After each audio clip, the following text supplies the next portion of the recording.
In a world racing for digital gold, Ethiopia has quietly entered the game. Just outside Addis Ababa, a Russian company is mining Bitcoin, powered by Ethiopia's surplus renewable energy. We have chosen Ethiopia for different reasons. First of all, it's the cost of energy. The second one is the climate conditions. And the third one, of course, is the regulations and the attitude of the government to the industry. And here we found a good combination of all of this. BitCluster is one of 27 foreign companies in Ethiopia allowed to mine Bitcoin, the world's largest cryptocurrency. Unlike the cash in your wallet, Bitcoin exists entirely online. It is bought, sold, and spent with no banks involved. But how is Bitcoin made? It is done through mining, which is like solving digital puzzles using a powerful network of computers that validate transactions on a system called blockchain. Those computers are known as Bitcoin miners. Every time a puzzle is solved, boom, a new Bitcoin is created. But that consumes huge amounts of electricity. These machines are just generating trillions of codes, and only few of them will be really useful for blockchain and for Bitcoin blockchain. And of course, this consumes a lot of energy, but on the other hand, this gives a top-level security for Bitcoin.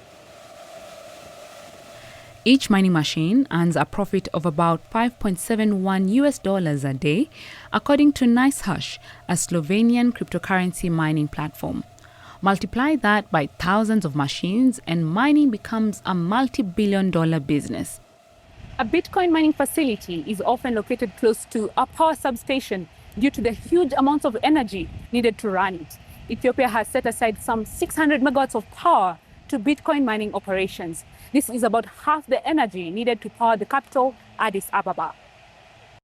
In 2024, state-owned Ethiopian Electric Power made $55 million selling electricity to Bitcoin mining companies. They expect to double that this year. The government says these revenues will help expand electricity access. We can expand our network through the revenue we are getting from this data mining business. We will expand our transmission and distribution network. We'll reinvest again for our company. So I think in general, our plan is properly working out. Not everyone is convinced. Nearly half of Ethiopia's 120 million people still lack access to electricity. Critics argue the government should focus on expanding power access for its own people first. But the government says that funding the expansion of the national grid remains a major challenge. As you know, Ethiopia is a very big country, and also information is very challenging to provide every corner of the country access from the grid. So it requires huge investment to provide the distribution and also the transmission network throughout the country.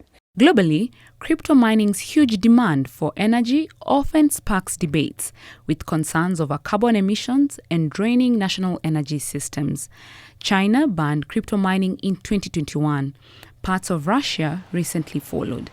However, Ethiopia is betting on Bitcoin, powered largely by renewable energy. Ethiopia's Grand Renaissance Dam, one of the largest hydroelectric power plants in Africa, now supplies over 2,000 megawatts to the national grid. With electricity making up over 80% of Bitcoin mining costs, Ethiopia's cheap power makes it attractive to investors. Here they're buying it for 3.2 cents, after taxes around 3.8 cents. But when it comes to the European Union, they're often looking at prices between 10 to 20 cents kilowatt hour. Supporting these Bitcoin miners come in through healthy power purchase agreements that are long-term and that support the infrastructure and the capital needs of this country. But cheap power alone won't guarantee fair growth and development.